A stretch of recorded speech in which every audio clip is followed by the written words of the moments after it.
احمدہ ونصلی علی رسولہ الکریم اما بعد اعوذ باللہ من الشیطان الرجیم فَإِنْ آمَنُوا بِمِثْلِ مَا آمَنْتُمْ بِهِ فَقَدِ اهْتَدَوْا۔ معزز سامعین گرامی قدر، میں اپنے تمام رفقا کا، برادر اقبال بھائی کا، ڈاکٹر عبد الرحمن حفیظ بھائی کا، مفتی حفیظ الرحمن کا، ڈاکٹر عبد الرحمن سلفی صاحب کا اور تمام تر رفقا کا بہت زیادہ شکر گزار ہوں کہ انہوں نے آپ سے ہم کلام ہونے کا موقع عنایت فرمایا۔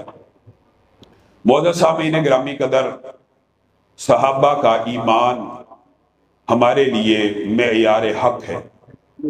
صحابہ، ان کے لیے کیا الفاظ کہیں کہ رسول اللہ کی ایک حدیث اگر کسی کو سمجھ میں آ جائے تو کبھی بھی زبان کھولنے کی جسارت نہ کرے۔ رسول اللہ صلی اللہ علیہ وسلم نے فرمایا، مفہوم آپ کے سامنے رکھتا ہوں، آپ میں سے اور مجھ میں سے کوئی شخص اٹھے 1 لاکھ روپے اللہ کی بارگاہ میں خرچ کر دے، 10 لاکھ، 1 کروڑ، 10 کروڑ، سونا چاندی ہیرے جواہرات کتنے اللہ رب العزت کی بارگاہ میں خرچ کرے کہ اتنے ڈھیر لگ جائیں کہ احد پہاڑ جتنا ڈھیر 9 کلومیٹر لمبا سونے کا، ہیرے کا، جواہرات کا، چاندی کا، خالص اللہ کی رضا کے لیے تو اور میں خالص اس نیت کے ساتھ کہ اللہ کی رضا کے لیے کر رہا ہوں بغیر ریاکاری کے، کتنا خرچ کر رہا ہے؟ احد پہاڑ جتنا سونا،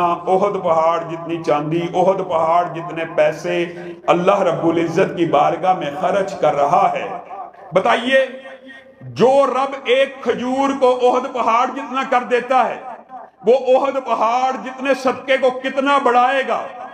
وہی رسول آپ کو اور مجھے ایک سبق سکھا کے جا رہا ہے، تم میں سے کوئی احد پہاڑ جتنا انفاق فی سبیل اللہ کر لے، اور میرا ایک صحابی اٹھے، وہ احد پہاڑ جتنا نہ کرے، وہ 1 ہاتھ بھی پورا نہ کرے، وہ آدھ ہاتھ سونے کا نہیں، چاندی کا نہیں، ہیروں کا نہیں، جواہرات کا نہیں، پیسوں کا نہیں، صرف آٹے کے اندر آدھ ہاتھ ڈال دے، جو کے اندر آدھ ہاتھ ڈال دے، چاول کے اندر، غلے کے اندر آدھ ہاتھ ڈال دے اور انفاق فی سبیل اللہ کر دے، اور تو اور میں احد پہاڑ جتنا انفاق فی سبیل اللہ بھی کر دے، اس آدھ ہاتھ کا مقابلہ نہیں کر سکتے۔ بتائیے، اس سے بڑی اجر و ثواب، قدر و منزلت، فضیلت کس طرح ہو سکتی ہے؟ آپ نے اور میں نے صحابہ کے بارے میں کیسے کیسے مغالطے معاشرے میں اب غلط العام ہے۔ میرے بھائی، میرے برادر اکبر علامہ طارق محمود یزدانی صاحب، میں آ رہا تھا، مرزا جہلمی کا نام لے رہے تھے، کیسے کیسے مغالطے، کیسے کیسے وسوسے، کیسے کیسے شیطانی چکر، کس مغالطے کا آپ کو شکار کیا گیا؟ رسول اللہ کے صحابہ کا مقام و مرتبہ کن کی وجہ سے ہے؟ رسول اللہ کی وجہ سے ہے نا۔ صحابہ کا یہ مقام جو ہے کس کی وجہ سے ہے؟ رسول اللہ کی۔ اور یہ وجہ اگر آپ اس کو ڈیٹیل مطالعہ کریں، ذہن میں لائیں، سب نے یہ حدیث سنی ہوئی ہے، سب نے، ابھی پڑھوں گا آپ کو یاد آ جائے گی، لیکن جب کوئی بکواس کرتا ہے تب اس وقت آپ اس کے منہ کے اوپر یہ بات نہیں مارتے، سب کو یہ حدیث پتہ ہے۔ اس آنکھ نے، جس آنکھ نے رسول اللہ کی حالت ایمان میں زیارت کی اور حالت ایمان میں دنیا سے رخصت ہوئی، اس آنکھ کے اوپر جہنم کی آگ، سب کو پتہ ہے نا کہ صحابہ کے اوپر جہنم کی آگ حرام۔ کس وجہ سے؟ کہ ان آنکھوں نے رسول اللہ کے چہرے کا دیدار کیا، ان آنکھوں کے اوپر جہنم کی آگ حرام۔ حدیث یہاں تک ہوتی تو رسول اللہ اور صحابہ کی نسبت، تناسب مکمل بیان ہو جاتا، لیکن قربان جائیں، رسول اللہ نے بھی کوئی کسر نہیں چھوڑی بیان کرنے میں، اور اللہ رب العزت نے بھی قیامت تک کے لیے حجت کو قائم کر دیا۔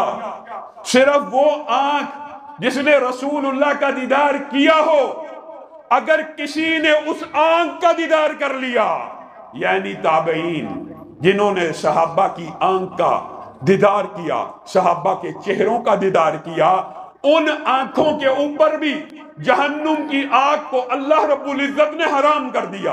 بات صرف صحابہ تک کی ہوتی تو بھی عقل فہم انسان کا شرح صدر ہو جاتا ہے، لیکن اتنی کھل کے بیان کرنے کے باوجود سکردو کے اندر ایک ملعون اعلانیہ طور پر صحابہ کے خلاف زبان درازی کرتا ہے، بکواس کرتا ہے، ہرزہ سرائی کرتا ہے، اس کے خلاف اہل سنت احتجاج کرتے، مقدمہ کاٹا نہیں جاتا، احتجاج بڑھتا چلا جاتا ہے، احتجاج بڑھتا بڑھتا پنجاب کے میدانوں کے اندر پنجاب کے علماء تک بات پہنچتی ہے۔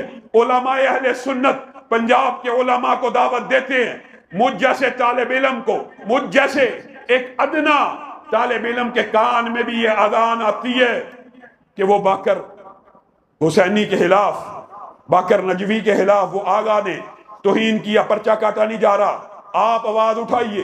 آواز کو اٹھایا گیا، مقدمہ درج ہو گیا، اللہ کا شکر ہے درج ہو گیا۔ لیکن اگلی بات، مقدمہ درج ہوا، اس کا ریاکشن کیا آیا؟ اس کا ریاکشن یہ آیا، ایک شخص سید شرافت حسین ملعون بدبخت اٹھا اور 1000 کے قریب مجمع کے سامنے تیری اور میری غیرت کو للکارتے ہوئے کہنے لگا، میرا نام سید شرافت حسین ہے، میں فلاں کا بیٹا ہوں، آج اس علاقے کا ایس ایچ او، اس کے سامنے میں توہین کرنے لگا ہوں، پوری ریاست کی رٹ کو چیلنج کرتے ہوئے اسلام آباد کی انتظامیہ شہر اقتدار کے اندر موجود ہوں۔ اس بات کو نوٹ کرے، کیا یہ بغاوت نہیں ہے کہ ایک اعلان کرنے والا اعلان کر رہا ہے کہ میں ایک اعلان کرنے والا ہوں، میں ایک قانون توڑنے لگا ہوں، کسی کے ماں کے بیٹے میں، کسی کے باپ کے بیٹے میں جرأت ہے تو میرے خلاف FIR کاٹ کے دکھائے، چیلنج کر رہا ہے، للکار رہا ہے، ریاست کی رٹ کو اعلانیہ طور پہ للکار رہا ہے۔ سید شرافت حسین نام کا سید، اصلی میراثی، رسول اللہ کے صحابہ کے بارے میں بکواس کو شروع کرتا ہے، وہ ویڈیو کوئی صاحب ایمان نہیں دیکھ سکتا، دل لرز جاتا ہے۔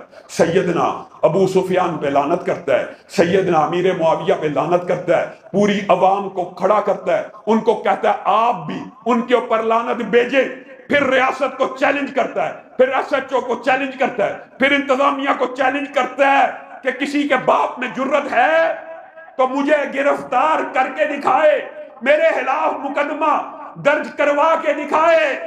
آج میں آپ سے یہ وعدہ لینا چاہتا ہوں، اگر تم اور میں حلالی ہے اور اگر ہم میں یہ جرأت ہے تو اللہ کی قسم سید شرافت حسین سن لے، اہل سنت کے غیور عوام جاگ چکے ہیں، تیرے خلاف مقدمہ درج کروایا جائے گا، ان 1000 افراد کے خلاف مقدموں کو درج کروایا جائے گا۔ آج چلاس میں اجتماع ہوا، دیامیر کے علماء نے رابطہ کیا، علامہ صاحب کیا لاہ عمل ہونا چاہیے؟ میں اسلام آباد کی انتظامیہ کو یہ پیغام دینا چاہتا ہوں کہ ریاست کے رٹ کو چیلنج کرنے والے لوگ ہیں، آپ دیکھ لیں، بغاوت کرنے والے لوگوں کو آپ دیکھ لیں۔ میں بطور صدر جمعیت اہل حدیث پاکستان اہل سنت کا نمائندہ بھی ہوں، دیوبندیوں کا نمائندہ بھی ہوں، بریلویوں کا نمائندہ بھی ہوں دفاع صحابہ میں، لیکن بطور اپنے مسلک کے نمائندے کے ایک پیغام انتظامیہ کو دینا چاہتا ہوں۔ اللہ کے فضل و کرم سے اہل حدیث نے کبھی خروج کی، تکفیر کی دعوت نہیں دی، کبھی دنگا فساد اور کبھی فتنہ فساد اور کبھی جلاؤ گراؤ کی سیاست نہیں کی، کبھی نہیں کی۔ ہم مذاکرات کی ٹیبل کے اوپر بیٹھ کے جنگوں کو فتح کرنے کے قائل ہیں، ہم مذاکرات افہام و تفہیم کے ساتھ مکالمے کی صورت میں بات کر کے ابلاغ کر کے مذاکرات کے اندر موقف کی جیت کے قائل ہیں۔ میں نے دیامیر کے علماء کو بھی یہی پیغام دیا کہ آپ نے قانون ہاتھ میں نہیں لینا، آپ نے قانون کو حرکت میں لانا ہے۔ آخری دم تک آپ اور میں پاکستان کے اہل سنت یہ جد و جہد کریں گے کہ قانون حرکت میں آئے، قانون حرکت میں آئے، قانون حرکت میں آئے، قانون حرکت میں آئے۔ لیکن اگر تو یہ کہے گا کسی کے باپ میں جرأت ہے تو اللہ کے فضل و کرم سے سب وعدہ کرتے ہو ہم میں جرأت ہے کہ نہیں ہے؟ مقدمہ درج ہوگا کہ نہیں ہوگا؟ دیامیر کے علماء نے اللہ کا شکر ہے جید کبار علماء نے ہمارے موقف کو سمجھا سنا، اور آج میں ان کے موقف کی اعلانیہ تائید کرتا ہوں۔ انہوں نے قرارداد پیش کی چلاس کے اندر، دیامیر کے علماء نے متفقہ ایک قرارداد پیش کی ہے جس کے 4 نکات ہیں، میڈیا پہ آج چل چکی ہے۔ ہم اہل حدیث مسلک کے نمائندہ ہونے کے ناطے اپنے دیوبندی بھائیوں کو، اپنے بریلوی بھائیوں کو بھرپور اعتماد اور یقین دلاتے ہیں۔ دفاع صحابہ کی جنگ میں اللہ کی قسم صرف حق نواز جنگوی شہید نہیں ہوا، صرف اعظم طارق شہید نہیں ہوا، علامہ احسان الہی ظہیر کو بھی بم کے دھماکے سے شہید کیا گیا، حبیب الرحمن بھی چھلنی ہوا، قدوسی بھی شہید ہوا، عبدالرشید اظہر کل کا واقعہ اس اسلام آباد میں شہید ہوا، عطاء الرحمن ثاقب کل کا واقعہ شہید ہوا۔ اگر شہیدوں کی ایک لمبی طویل داستان تمہارے پاس ہے تو دفاع صحابہ کے لیے ہمارے پاس بھی شہیدوں کی ایک طویل فہرست ہے۔ جس طرح ہمارے اکابر نے مل کے ماضی میں جد و جہد کی، آج اس بات کا ہم اعلان کرتے ہیں کہ ہم دیامیر کے، چلاس کے، سارے اہل سنت کے علماء کی قرارداد کی تائید کرتے ہیں۔ اور انہوں نے کیا قرارداد پیش کیا؟ پھر وہی بات، قانون موجود ہے نا، توہین صحابہ نہیں ہونی چاہیے۔ قانون ہے، جو توہین کر رہا ہے وہ مجرم ہے، کہ جو روکنے کی کوشش کر رہا ہے وہ مجرم ہے۔ کہاں انتظامیہ، کہاں ادارہ، کہاں ہے ادارے؟ کتنی عام فہم بات ہے۔ عقل سے سوچئے، ایک بندہ مطالبہ کر رہا ہے کہ توہین کرنے والے کو پکڑا جائے، آپ کہتے ہیں یہ فرقہ واریت پھیلا رہا ہے، یہ انتشار پھیلا رہا ہے، یہ اہل سنت کے علماء بڑے جذباتی ہو رہے ہیں۔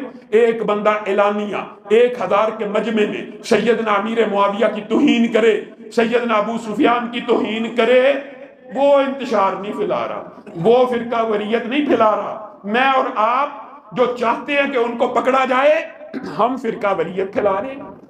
کتنی عجیب بات ہے، الٹی چال چل رہے ہیں۔ عقل پہ پردہ ہے کہ جو چاہتا ہے قانون حرکت میں آئے، جو اس بات کا آواز اٹھا رہا ہے کہ قانون حرکت میں آئے، وہ فتنہ پھیلا رہا ہے، اور جو قانون توڑ رہا ہے وہ فتنہ نہیں پھیلا رہا۔ اور میرے بھائیوں،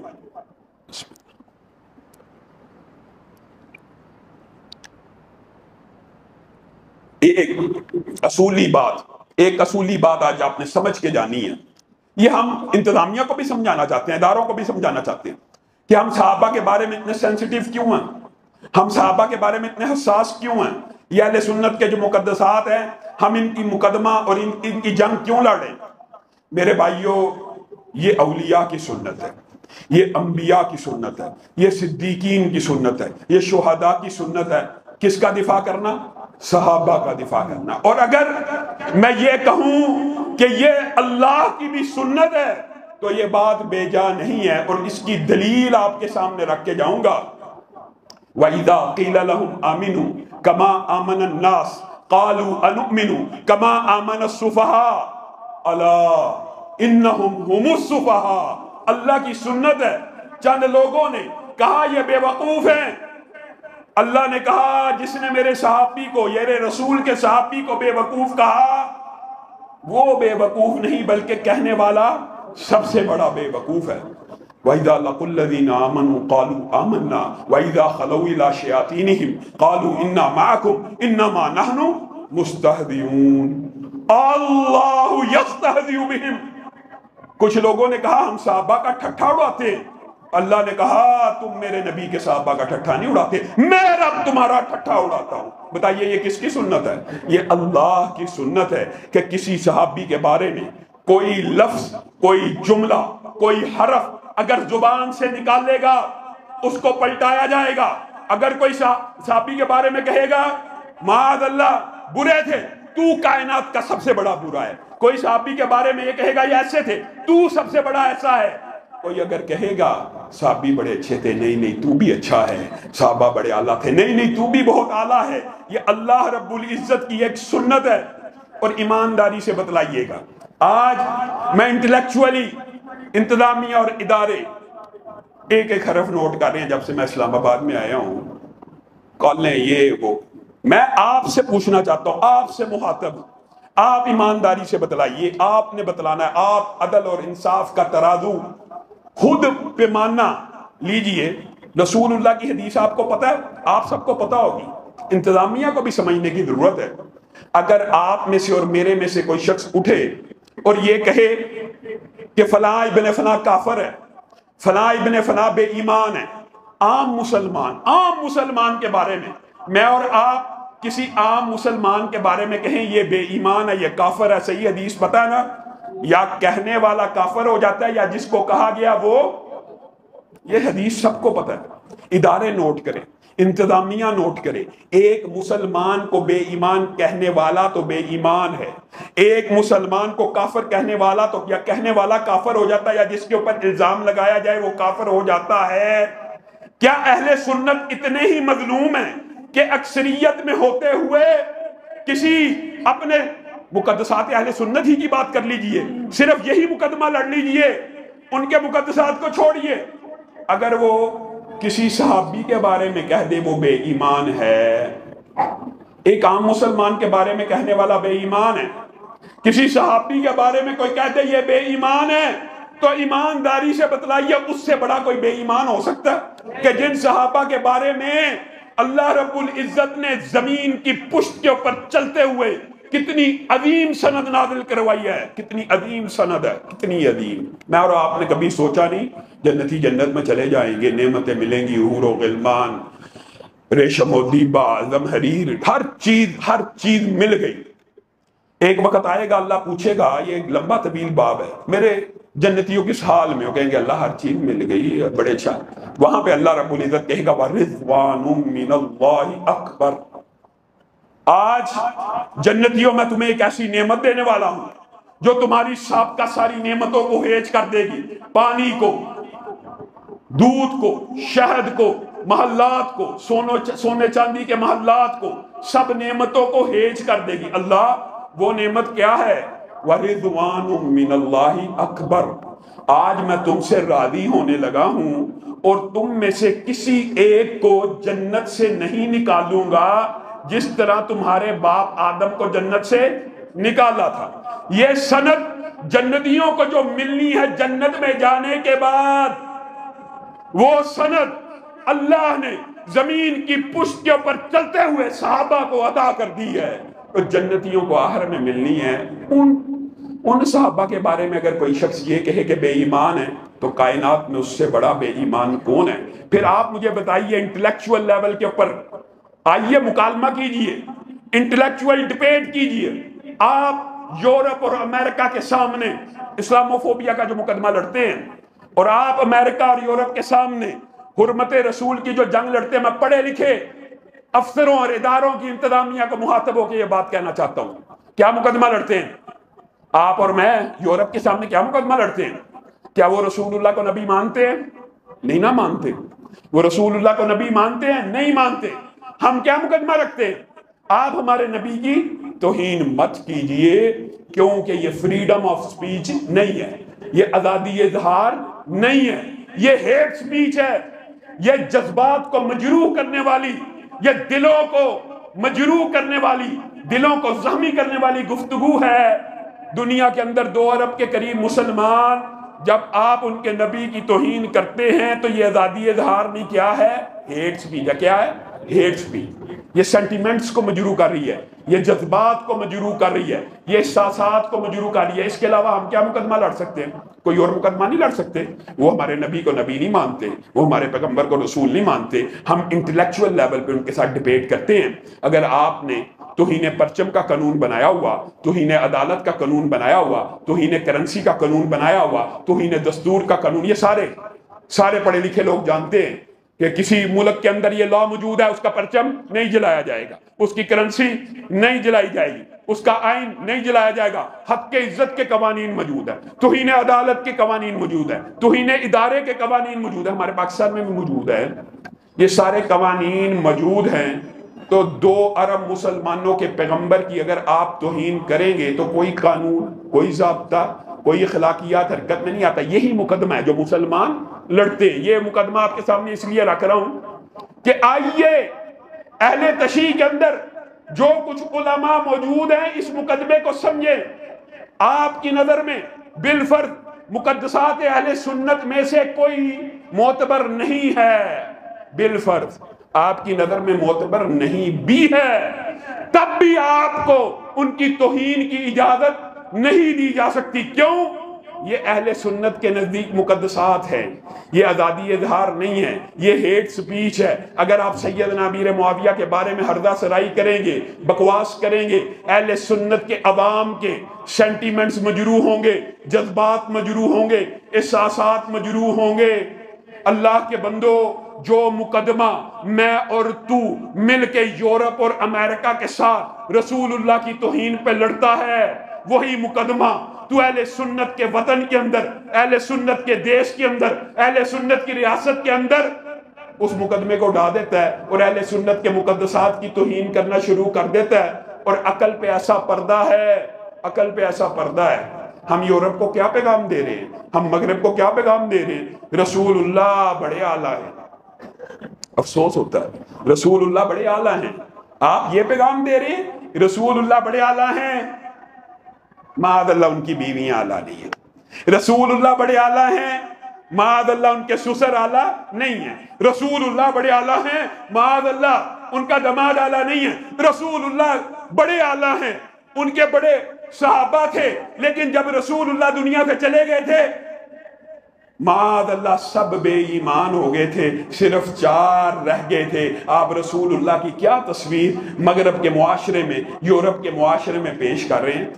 رسول اللہ صلی اللہ علیہ وسلم جب دنیا سے چلے گئے تو 4 کے علاوہ سب معاذ اللہ بے ایمان ہو گئے۔ ہم اس ہرزہ سرائی کو، ہم اس بکواس کو اہل سنت کے وطن کے اندر برداشت کر سکتے نہیں۔ لیکن میں اپنی عوام کو، میں اہل حدیث نوجوانوں کو، دیوبندی نوجوانوں کو، بریلوی نوجوانوں کو آج بھی یہ نصیحت کرنا چاہتا ہوں، آپ نے قانون ہاتھ میں نہیں لینا، از خود قانون ہاتھ میں نہیں لینا، لیکن آپ نے اور میں نے قانون کو مجبور کرنا ہے کہ قانون حرکت میں آئے اور ان گستاخوں کے خلاف کارروائی ہو۔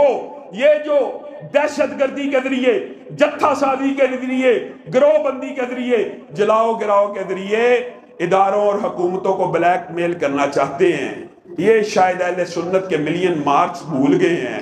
ایمانداری سے بتلاؤ، اگر اس طرح کی سازش اللہ کے فضل و کرم سے ہم پاکستان کو نہ شام بننے دیں گے، نہ لیبیا بننے دیں گے، نہ عراق بننے دیں گے، نہ ملک کے اندر اس طرح کی افراتفری پھیلانے دیں گے، لیکن ادارے نوٹ کریں یہ پھیلا کون رہا ہے، ابتدا کون کر رہا ہے؟ بغاوت کا یہ علم ریاست کے اندر ریاست کی رٹ کو چیلنج کر کے کہ میں قانون توڑنے لگا ہوں، جائے کسی کے باپ میں جرت ہے مجھے گرفتار کر کے دکھائے۔ اتنا بڑا چیلنج، اتنی بڑی آواز، اور قانون حرکت میں نہ آئے، ادارے اور انتظامیہ حرکت میں نہ آئیں، پھر اگر ہم احتجاج کی کال دیں، پرامن دھرنے کی کال دیں، آپ سب اس کال کے اوپر آئیں گے؟ ہاتھ اٹھا کر وعدہ کریں انشاءاللہ علماء اہل سنت ان قریب اگر یہ پرچے نہ کاٹے گئے، اس تحریک کی ابتدا اگرچہ گلگت بلتستان سے ہوگی، لیکن اس تحریک کی انتہا اسلام آباد کی سڑکوں کے اوپر ہوگی۔ آپ اس بات کے لیے تیار ہیں؟ میرے بھائیوں، یہ کیا مذاق ہے کہ جس کا دل چاہے صحابی رسول کے بارے میں ہرزہ سرائی کر دے، جس کا دل چاہے سیدنا امیر معاویہ کے بارے میں بکواس بازی شروع کر دے۔ سیدنا امیر معاویہ وہ ہیں اللہم اجعلہ ہادیاں ومہدیاں واہدی بھی، اللہ ہادی بنا، اللہ مہدی بنا، اللہ اس کے ذریعے لوگوں کو ہدایت دے۔ اللہم علم معاویۃ الکتاب والحساب وقہ العذاب، معاویہ کو کتاب کا، حساب کا اور قیامت کے عذاب سے بچا۔ اور آپ نے احادیث بہت سنی ہوں گی، اس وقت آپ کے دماغ میں نہیں آتی، جس وقت آپ اس طرح کے منطقی عقلی سکالرز کے سامنے بیٹھے ہوتے ہیں۔ رسول اللہ نے ایک مرتبہ سیدنا معاویہ کو وضو کرتے ہوئے غور سے دیکھا، یہ خلافت بھی سیدنا معاویہ کو اگر عطا کی تو اللہ رب العزت نے عطا کی، اور اس کی خبر رسول اللہ اپنی زندگی میں دے کے گئے ہیں۔ معاویہ کو دیکھ کے کہا، معاویہ ایک وقت اگر آیا تجھے خلافت کی خلت پہنا دی گئی تو تو اللہ سے ڈرتا رہی، یہ رسول اللہ کا فرمان ہے۔ رسول اللہ صلی اللہ علیہ وسلم ام حرام بنت ملحان کے گھر لیٹے ہوئے ہیں، خواب دیکھتے ہیں، خواب سے بیدار ہوتے ہیں۔ ام حرام بنت ملحان رسول اللہ کے چہرے کے اوپر مسکراہٹ کو دیکھتی ہیں، پوچھ دیا کیا دیکھا؟ کہا اپنی امت کے بہت سے مجاہدوں کو سمندر کے اندر اس طرح جہاد کرتے ہوئے دیکھا ہے جس طرح بادشاہ تخت کے اوپر اطمینان سے بیٹھ کے فیصلے صادر کر رہا ہوتا ہے۔ ام حرام بنت ملحان کہتی ہیں اے اللہ کے رسول، یہ اس میں مسکراہٹ کی مفہوم ہے، کیا بات ہے؟ مسکراہٹ کی بات یہ ہے کہ ام حرام بنت ملحان جو لشکر یہ سمندری جہاد کرے گا وہ پورے کا پورا جنت الفردوس میں داخل ہو جائے گا۔ ام حرام بنت ملحان کہتی ہیں اے اللہ کے رسول، میرے لیے بھی دعا کیجئے، میں اس لشکر میں شامل ہو جاؤں۔ اسی لیے ان کو شہیدہ بحر کہا جاتا ہے۔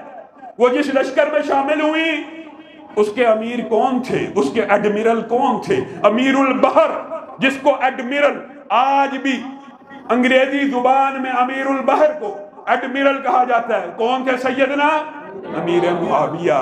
وہ سیدنا امیر معاویہ کہ جن کو رسول اللہ نے اپنے ناخن بھی کاٹ کے دیے، بال بھی تراش کے دیے، اور سیدنا امیر معاویہ نے پھر وصیت کی کہ میرے کفن کے اندر ان ناخنوں کو بھی رکھ دینا، ان بالوں کو بھی رکھ دینا۔ صحابی رسول ہونا ہی اکیلا فضیلت کے لیے کافی ہے، لیکن جس کفن کے اندر رسول اللہ کے بال پڑے ہوں، جس کفن کے اندر رسول اللہ کے ناخن مبارک پڑے ہوں، تم اس ہستی کے بارے میں ہردہ سرائی کرو۔ رسول اللہ صلی اللہ علیہ وسلم کے رشتہ دار، قریبی رشتہ دار، رسول اللہ کے سسر، رسول اللہ کی بیویاں، ایمانداری سے ایک بات بتلاؤ، ایک مقدمہ سمجھو، کیا یہ سیدنا امیر معاویہ بنو امیہ بنو ہاشم کا جھگڑا ہے جو آپ کے سامنے پیش کیا جاتا ہے؟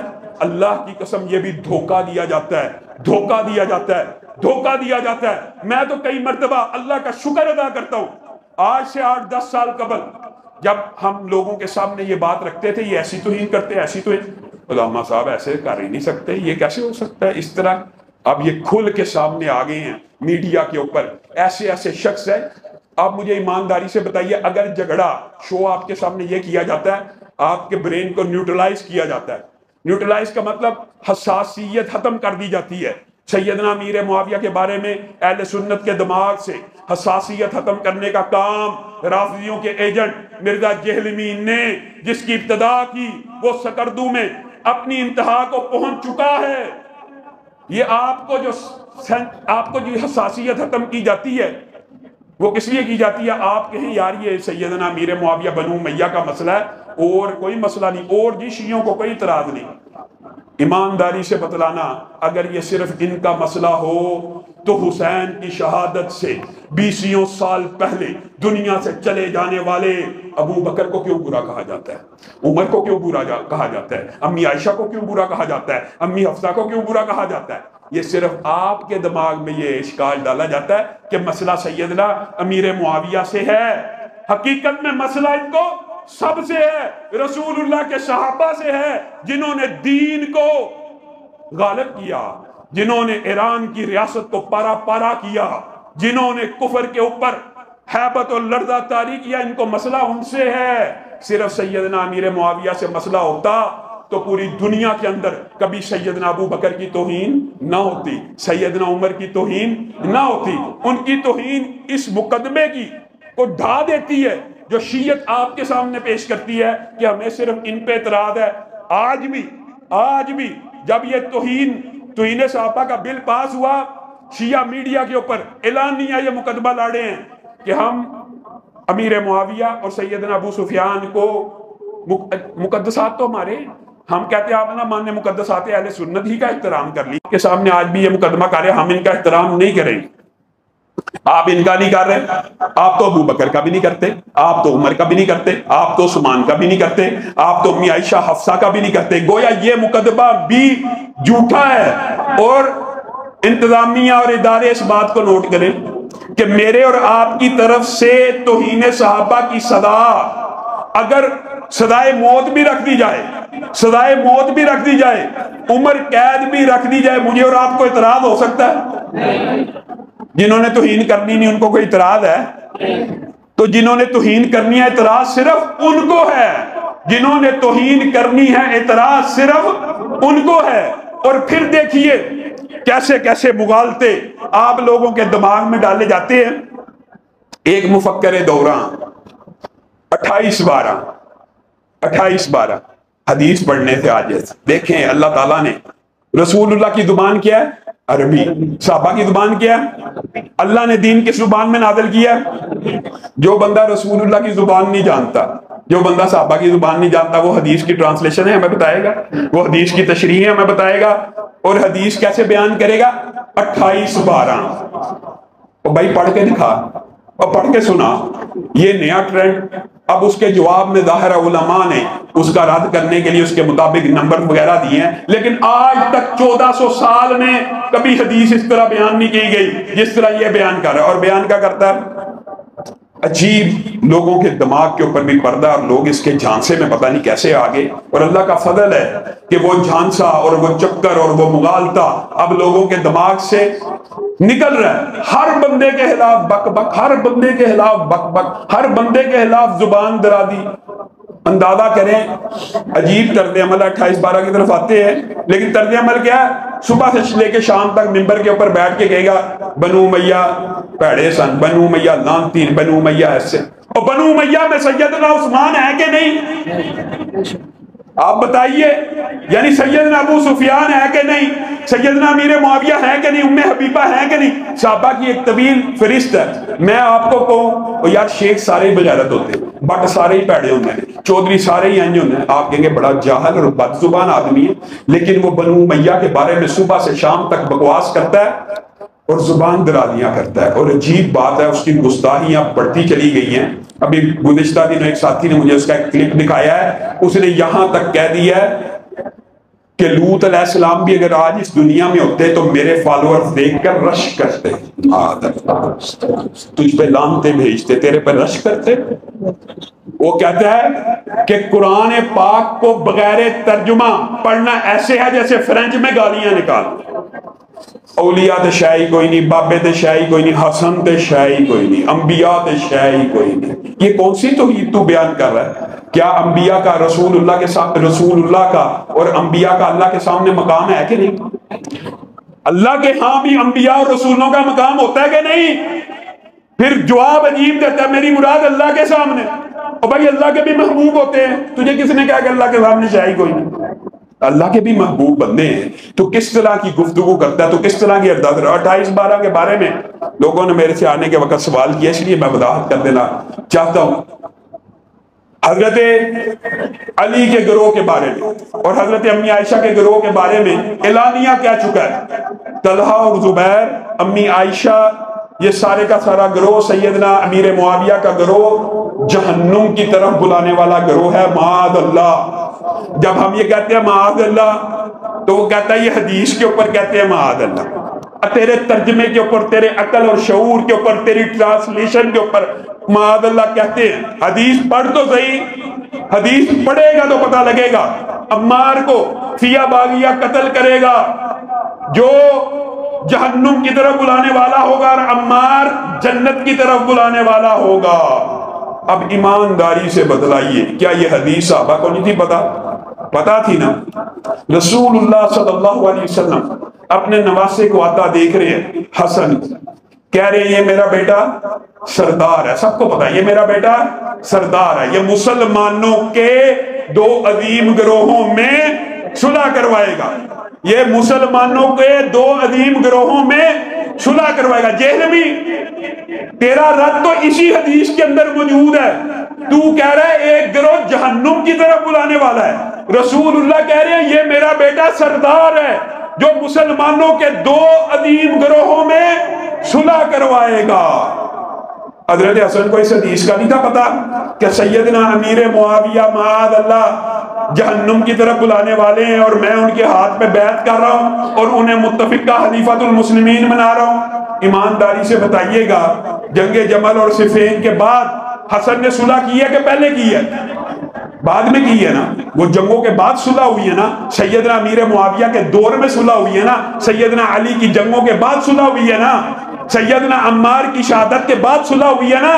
سیدنا حسن کو پتہ ہے نا کہ باغی گروہ کون سا ہے اور جو جہنم کی طرف بلانے والا گروہ کون سا ہے. جہنم کی طرف بلا رہے ہیں امیر معاویہ، جہنم کی طرف بلا رہی ہیں امی عائشہ، جہنم کی طرف بلا رہے ہیں طلحہ زبیر، عشرہ مبشرہ. عشرہ مبشرہ صاحب بھی کیا وہ جہنم کی طرف بلانے والے ہیں؟ ماں عائشہ کہ جن کے بارے میں رسول اللہ نے کہا جنت میں بھی میری بیوی ہے، جہنم کی طرف بلانے والی. کبھی ایک عام فہم مثال دے کے اپنی بات کو آگے بڑھاؤں گا.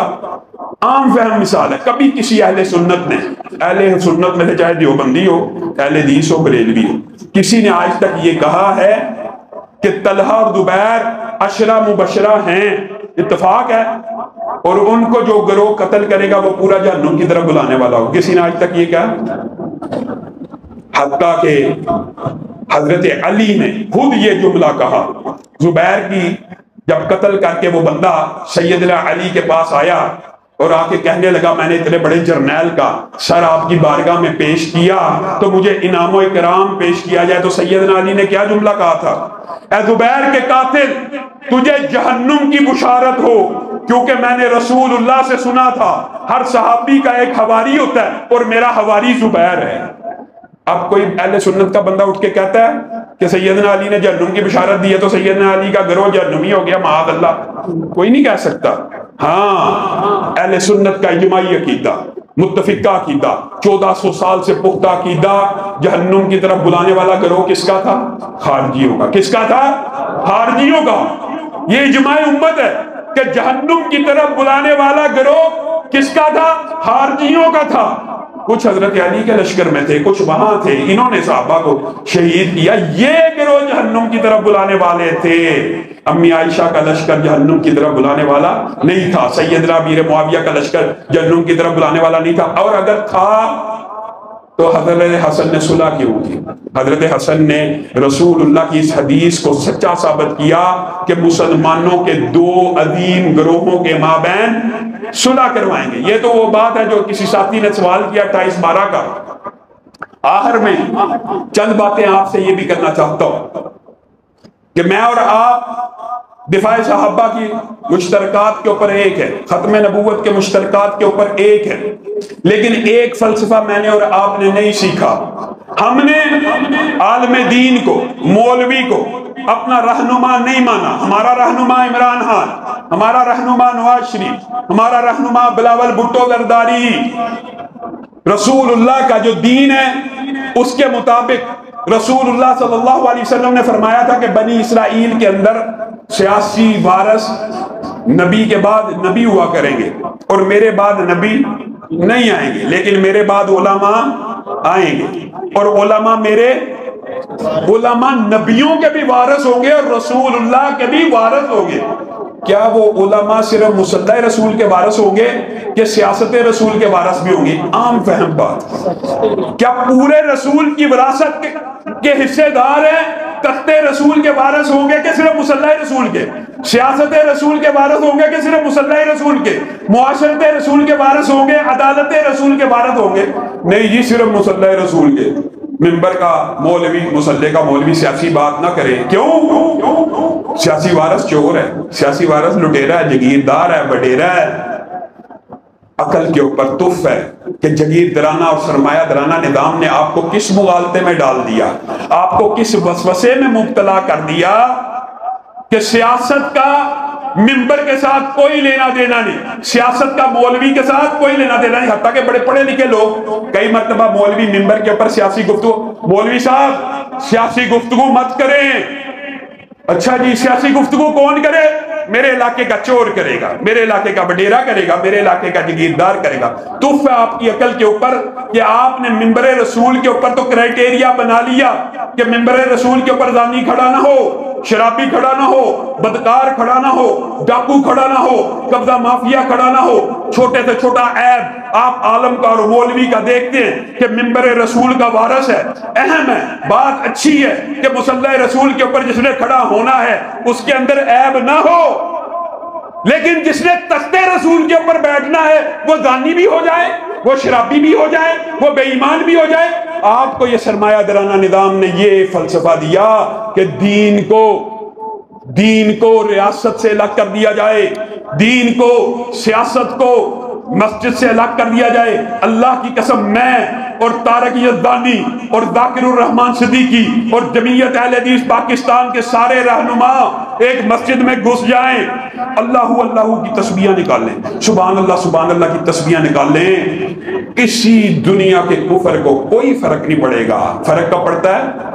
جب طارق محمود یزدانی، ذاکر الرحمان صدیقی، حشام الہی ظہیر اس بات کا ابلاغ کرتا ہے هو الذی ارسل رسولہ بالہدی ودین الحق لیظہرہ علی الدین کلہ، جب یہ ابلاغ کیا جاتا ہے کہ آپ میں سے مجھے 10 بندے 20 بندے ایسے چاہیے کہ میں ان سے پوچھوں تو کس کا بندہ ہے، وہ مجھے یہ نہ کہیں میں عمران خان کا بندہ ہوں، میں ان سے پوچھوں تو کس کا بندہ ہے، وہ مجھے یہ نہ کہیں میں نواز شریف کا بندہ ہوں، وہ مجھے کہیں میں اللہ کا بندہ ہوں، میں نظام مصطفیٰ کا بندہ ہوں، میں نفاذ اسلام کا جھنڈا اٹھانے والا ہوں۔ میں کسی ایمانداری سے بتائیے یہ علماء آپ اپنے بچوں کو اس لیے عالم بناتے ہیں کہ نواز شریف زندہ باد کے نعرے لگائے، عمران خان زندہ باد کے نعرے لگائے؟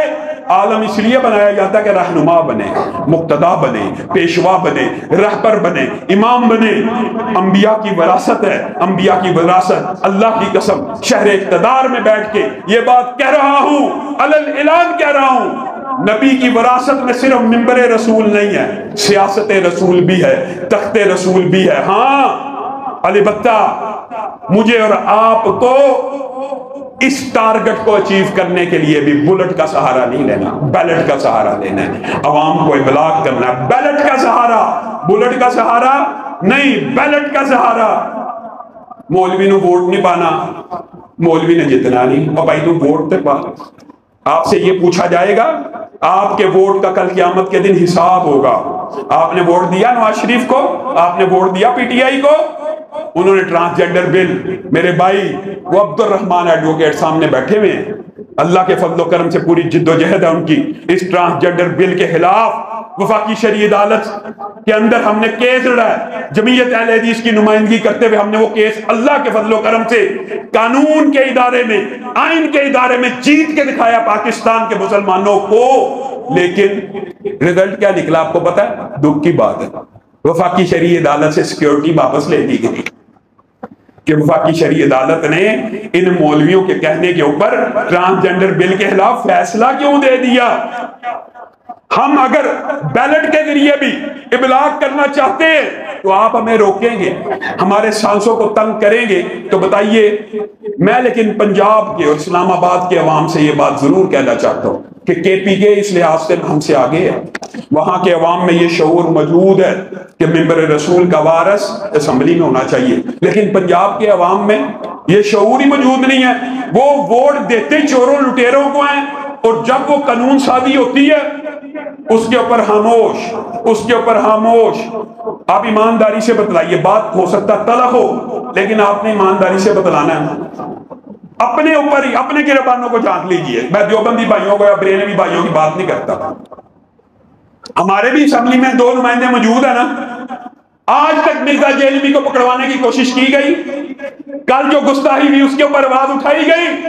ہاں اپنی ہی جماعت کے ایک مظلوم امیر جمعیت اہل حدیث ضلع سیالکوٹ کے خلاف مقدمہ درج کرانے کے لیے جوتیاں رگڑ رہے ہیں، ڈی پی او کے دفتر جا رہے ہیں، ان کے خلاف مقدمے درج کرا رہے ہیں۔ کبھی میری زبان بندی کی کوشش ہے، کبھی ذاکر کی زبان بندی کی کوشش ہے، کبھی طارق یزدانی کو پکڑوانے کی کوشش ہے۔ توف ہے، افسوس ہے۔ مرزا جیلمی نہ پکڑا جائے، کون پکڑا جائے؟ یزدانی صاحب جوید گرایا کو پکڑا جائے، ضلع سیالکوٹ سے جوید گرایا کو پکڑا جائے، مرزا جیلمی کو نہ پکڑا جائے، میرے مخالفوں کو پکڑا جائے۔ زاغوں کے تصرف میں عقابوں کے نشے میں، بندہ کیا کہ خدا نے دی ہے سروری انہیں کہ جنہیں معلوم نہیں روش بندہ پروری کیا ہے۔ آپ ہیں مسند دعوت و ارشاد کے امین، آپ نے نام رسالت پہ کمائی کی ہے، اپنوں کے لیے گرم، دوسروں کے لیے نرم۔ ہم تو وہ ہیں جنہوں نے دیوبند کے ساتھ، بریلوی کے ساتھ دفاع صحابہ کی جنگ میں قدم کے ساتھ قدم ملا کے اور شانے کے ساتھ شانہ ملا کے جد و جہد کی ہے، ختم نبوت کے لیے کی ہے، حرمت رسول کے لیے کی ہے۔ آپ اپنے ہی لوگوں کے خلاف پرچے کٹواتے، آپ اپنے ہی لوگوں کے خلاف مقدمے درج کرواتے۔ آج وقت آ چکا ہے اس 40 سالہ دور تاریخ کو مورخ جب تاریخ لکھے گا، اللہ کی قسم منبر رسول کے اوپر بیٹھ کے کہہ رہا ہوں، جائیے آج سے 10 سال بعد 20 سال بعد جب یہ ان کے نام دنیا سے اٹھ جائیں گے، تب تو ہم نے دعائیں کرنی ہے، رحمہ اللہ ہی کہنا ہے، لیکن تاریخ کے اوراق اور مورخ لکھے گا کہ پاکستان کی اہل حدیث تاریخ کے سب سے بدترین دور اگر کوئی تھا تو یہ تھا۔ ہر دور میں آپ نے صرف سرکاری اور درباری پن کا مظاہرہ کیا، آپ نے کبھی حریت۔ علامہ احسان الہی ظہیر شہید کا اس دور میں کیا اختلاف تھا؟ اللہ کی قسم یہی اختلاف تھا، تب بھی یہ جماعت ان کے خلاف تھی، لیکن آج وہ دنیا سے چلے گئے۔ میاں فضل حق کو ہم رحمہ اللہ کہتے ہیں، مولانا معین الدین لکھوی کو ہم رحمہ اللہ کہتے ہیں، ہمارے اکابرین کا آپس میں، لیکن اختلاف وجہ یہی تھی، ایک طرف صرف بوٹ پالش کرنے والے، نوکری اور چاکری کرنے والے، دوسری طرف میدانوں میں۔ آپ مجھے ایمانداری سے بتلائیے، اور افسوس ہوتا ہے، دکھ ہوتا ہے، یہ علامہ شام صاحب نے اس لیے علامہ احسان الہی ظہیر کی جمعیت اہل حدیث بحال کی ہے، اس کو سیٹ چاہیے، اس کو اقتدار چاہیے، اس کو عہدہ اور منصب چاہیے۔ میں اللہ کے فضل و کرم سے منبر رسول کو اللہ کی قسم دنیا کا سب سے بڑا عہدہ سمجھتا ہوں، اور سینٹ کو، ایم این اے کو، ایم پی اے کو، اس منبر کی نیچے جو پائیدان ہے اس کے اوپر لگنے والی گرد کے برابر بھی نہیں سمجھتا۔ آپ مجھے بتائیے، کیا دفاع صحابہ کرنے کے لیے میں نے کبھی انتظار کیا میرے پاس سیٹ ہو؟ کیا دفاع صحابہ کرنے کے لیے مجھے کسی سیٹ کی ضرورت ہے؟ کیا حرمت رسول کا دفاع کرنے کے لیے ہمیں کسی سیٹ کی ضرورت ہے؟ اللہ کے فضل و کرم سے بغیر سیٹوں کے، تحدیث نعمت کے طور پہ بتا رہا ہوں، میں اور میرے رفقا نے اللہ کے فضل و کرم سے قانونی اور آئینی جدوجہد کرتے ہوئے قانون کو ہاتھ میں لیے بغیر مذاکرات کے ٹیبل پہ قانون اور اداروں کو سمجھا کے فلاں بندہ گستاخی کر رہا ہے، اس کے خلاف مقدمہ ہونا چاہیے، فلاں کر رہا ہے، اللہ کے فضل و کرم سے میں اور میرے رفقا نے پاکستان میں 700 سے زائد گستاخوں کے خلاف پرچے کروائے ہیں۔ نعرہ تکبیر! نعرہ تکبیر! عصمت صحابہ! اور آج آپ سے یہ وعدہ لے کے جا رہا ہوں کہ یہ سید شرافت حسین اکیلا نہیں، انتظامیہ اور ادارے نوٹ کریں، آج بھی ہم آپ کو ڈائیلاگ کے ساتھ، مذاکرات کے ساتھ یہ بات سمجھا رہے ہیں کہ یہ معاشرے میں قتل قتال، فرقہ واریت، انتشار اور فساد پھیلانا چاہتے ہیں، ریاست کی ریٹ کو چیلنج کرنا چاہتے ہیں۔ آج بھی ہم آپ کو یہ بات سمجھا رہے ہیں کہ ہمیں کمزور نہ سمجھا جائے۔ اللہ کے فضل و کرم سے صرف جمعیت اہل حدیث کے اندر لاکھوں کی تعداد میں اہل حدیث ہماری پشت پہ کھڑے ہیں، اور یہ جو میرے دیوبندی بھائی ہیں، اہل سنت کے بھائی ہیں، بتائیے اگر بریلوی دیوبندی اہل حدیث مل کر احتجاج کرنا شروع ہو گئے تو ان کو منہ چھپانے کی جگہ ملے گی؟ تو پھر کس چیز کا انتظار ہے؟ اس بندے کے خلاف بھی مقدمہ کاٹا جائے، ان 1000 لوگوں کے خلاف بھی۔ یہ اداروں کے لیے، انتظامیہ کے لیے ایک ٹیسٹ کیس ہے کہ قانون کو توڑنے والا اگر مضبوط ہو، جتھا ہو، گروہ ہو، اگر آپ نے جتھا بندی کی، گروہ بندی کی سیاست کرنی ہے تو کل کو میں بھی جتھا لے کے آ سکتا ہوں، میں بھی گروہ لے کے آ سکتا ہوں، لیکن اللہ کے فضل و کرم سے کبھی دنگے کی، کبھی فساد کی، کبھی فتنے کی سیاست نہیں کی۔ اللہ رب العزت جو کہا گیا، جو سنا گیا، اس کو سمجھنے کی توفیق عنایت فرمائے۔ اور میں آپ نوجوانوں سے یہ بات کہتا ہوں کہ آپ سب کے سب نوجوان اور میرے رفقا جمعیت اہل حدیث کے جھنڈے کو اٹھا لیں، کیونکہ یہ جمعیت اس شہید قائد کی بنائی ہوئی ہے جس نے اپنا خون دے کر اس جمعیت کو اپنے عروج پہ پہنچایا، اور بعض کم ظرفوں نے اس جمعیت کو سرے سے ختم کر دیا۔ وما علینا الا البلاغ، سبحان ربک رب العزت عما یصفون وسلام علی المرسلین والحمد للہ رب العالمین۔